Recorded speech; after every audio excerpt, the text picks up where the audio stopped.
I've heard that the sound you're pursuing has changed recently. So this guitar you made this guitar 8 years ago.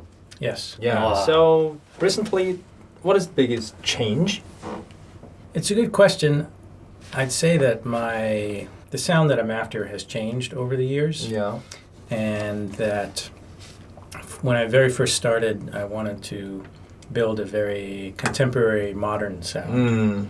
But then over the years, some of my favorite guitars have been more traditional American guitars, especially vintage guitars. There's something about the power, the low end. It's a very dry, woody sound. And I wanted to try and capture that in my new guitars, but keep some elements of the contemporary tone. Okay. So specifically, I like on the high end, I want to have more of a rich, harmonically enhanced type tone. But on the low end, I want the strings to be a little bit more woody and traditional sound. Okay. So that has been the big shift over the years. So I wouldn't say that it's a recent change. It's more of just change over 20 years. Okay. Yeah. Let's talk about the bridge. Okay. Yeah. What is the shape of that bridge for? Just for design, or does it affect sound? Your signature bridge. My signature bridge, Yeah. yes. So for most of my career, I did an asymmetrical bridge. And initially, it was not only to be visually unique, but it was also for the sound of the guitar. And the idea grew out of the work of an American physicist called Michael and Physicist, okay.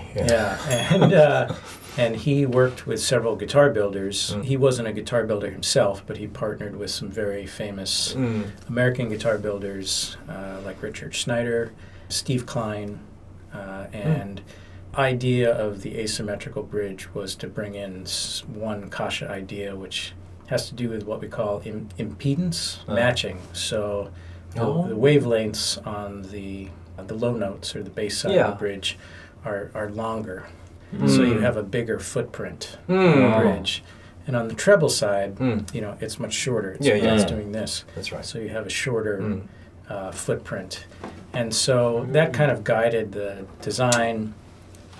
Ultimately, I feel that visually it was more important as a signature than it was acoustically. So now I offer both bridges, and I have a more traditional kind of Martin-inspired symmetrical bridge. Yeah. I do a lot of fan fret or multi-scale guitars, so I feel like the asymmetrical bridge works well for the fan fret design. Whereas a straight fret design guitar, I like the more traditional bridge. Okay, then it is for impedance matching. For that was the idea. Yeah. To be honest with you, I'm not sure that it's a better or worse sounding bridge. But you intended. That was my intent. Yeah. Yes, Okay. Yes. How about his opinion, the physicist? Oh, I don't know. He's not around. Okay. Okay. So, yeah, but many people, they see the bridge and they know, oh, that's a Bashkin guitar. Yeah. And so that's, it's a visual signature. But I've been doing that bridge for over 100 or most of my guitars. Yeah. And so I just wanted to do something a little different. So now I offer both. Okay. Even if it has no change for sound, but it is just good to see. And it's beautiful. It was when I originally designed it, it was a unusual. Yeah, this is unusual already shape. meaningful. Yeah. You love Italian spruce, right? I do. Yeah. Yes. It was very interesting story that the European luthiers they love Sitka spruce, and builders in US they love European spruce. Yeah. Yes. People want often what they can't have. Yeah, and that's so, right. Things that come from far away or are hard to get or rare, they are special. But for me, Italian spruce is also similar to Engelmann spruce, which grows in the U.S. But the Italian spruce that I get, I feel like, is a little bit denser, a little bit stiffer, and more consistent than Engelmann spruce. Okay. So it gives a very fast attack on the guitar. In other words, you hit the string and it immediately excites. You don't have to wait for the note to bloom. Okay. It's right there at your fingertips. And because most of the guitars I made are intended for fingerstyle, I want to be able to have a very gentle, light right hand attack, and the guitar, will excite very quickly. Yeah. So Okay. Then, including this Italian spruce, what is your favorite wood combination? yeah. I like spruce and Italian spruce and most rosewoods. Most rosewood. Yeah. Brazilian rosewood, African blackwood. Yeah. I also really like Panamanian rosewood. It's very nice, and Guatemalan rosewood.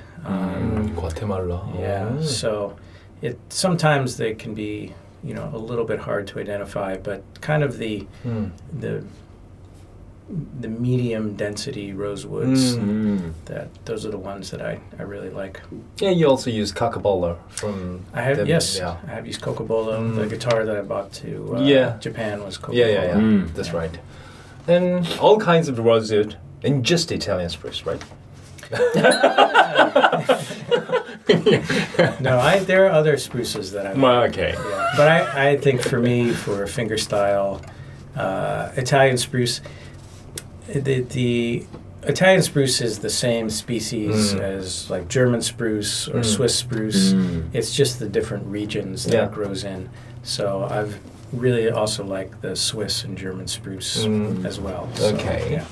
String. What string do you usually use for your factory setup? It's changed a bit over the years, but now actually I like the D'Addario XS strings. Coated strings aren't always my favorite for sending out a guitar that's going to a show or going to one of my dealers. I want a string that has long life because they get played a lot. So I like those strings, the Elixir Nanowebs. I also like Nanoweb. generally Frostus bronze, and for uncoated strings, I like John Pierce. John Pierce. Yeah. 오늘은 존 스피어스예요. 네. This string is John Pierce today.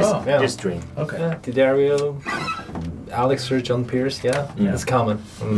This is the last question. I watched the long movie-like interview on Stumac's YouTube. Yes. Yeah, it was very impressive. Oh, thank you. Yeah, it was wrong. It was wrong. In that video, I could see your understanding of wood and how you work and the details. Yeah. So, can you advise on what we should take care of when making custom guitars? You like advice to someone who wants to build a guitar? That's right. I would say, I think the three things that you should think about are the quality of the materials, the design, and the execution of that design. So, and all three must be done to the best of your ability, because you can't just have two out of the three and have a great guitar. Okay. It's very important, especially in designing a guitar, I would say, for a new builder, start with a traditional design, something that you know, and something that's time-tested, and then work from there to refine your own design and sound. Wow. So. It's very difficult. Then last question. Yeah. What do you think is the good guitar? I have a very short answer. Okay. Good guitar is one that makes you happy. Oh, wow! Whoa! It doesn't matter how Wow! expensive or how cheap or how beautiful or ugly. If it makes you happy and you want to make music with it, then that is a good guitar. This is so touching. Yeah. Wow. This is the best answer I've ever heard on this question. Yeah. Well, sometimes simple is good. Yeah. I think that's the right answer. Yeah. Your interview, the video was just 2 hours long, but 10 seconds. Yeah. The Mac point. could have saved a lot of money. Yeah. Yeah. We saved the money. Okay. Thank you for having me. I've had an amazing time in Korea. The people, the food, talking to you guys, and it's really been a great trip, and I hope to come back someday. 그럼 우리는 이제 배시킨과 또 맛있는 식사를 하러 식사하러 가보도록 가보겠습니다. 하겠습니다. 네, 오늘 정말 멋진 말씀도 많이 해주시고 굉장히 인상적인 또 그런 인사이트들이 많이 있었던 것 같아요. 여러분들 뭐 이제 기타를 치거나 또 이런 그치. 고가의 뭐 빌더 기타들을 또 고려하고 계신 분들에게 뭔가 실제로 이제 그런 기타를 만드시는 분이 직접 와서 해주신 얘기가 맞아요. 우리한테 굉장히 의미가 있지 않나라는 생각을 해보고 진짜 우리가 요새 너무 좋은 기타, 비싼 기타들 많이 다루다 보니까 가끔씩 잊고 있었던 가장 중요한 것들을 좀 되새길 수 있는 그런 시간이지 않았나라는 생각이 듭니다.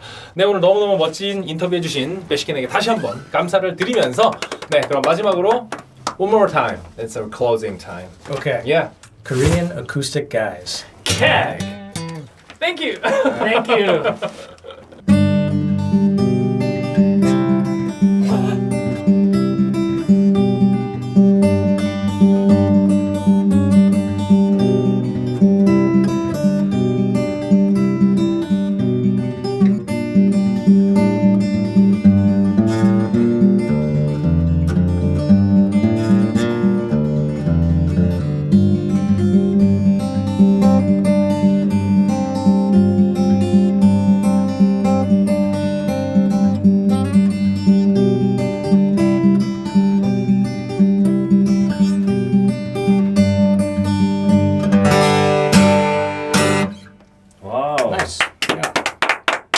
Thank you.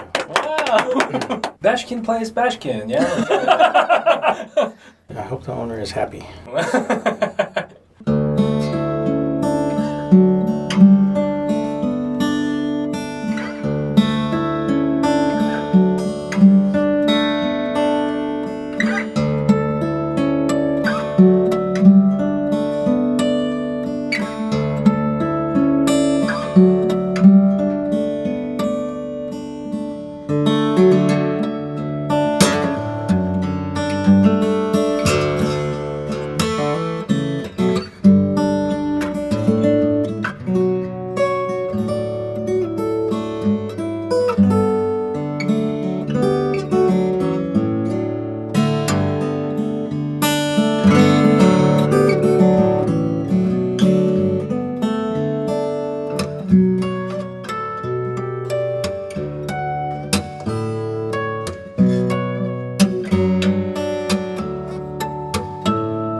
잘 들었습니다. 아우, good. Your playing makes me happy. Thank you. Very nice. Thank you.